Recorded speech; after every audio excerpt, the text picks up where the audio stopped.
এঁচোড় অর্ডার করেছিলে অনলাইন থেকে, ওটাতে কোনো দানা ছিল না। এই যে আজকে বাজার থেকে ওই জন্য দানাওয়ালা এঁচোড় নেওয়া হচ্ছে। দানাওয়ালা এঁচোড় খাবো বাড়িতে পাইলে।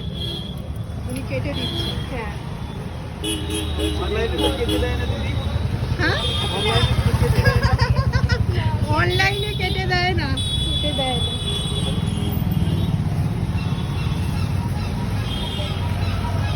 এঁচোড়ের মজাই হচ্ছে দানাওয়ালা খাওয়া। ঠিক জানি না অনলাইন থেকে কেন এরকম দানা ছাড়া হলো। আচ্ছা আমও চলে এসেছে।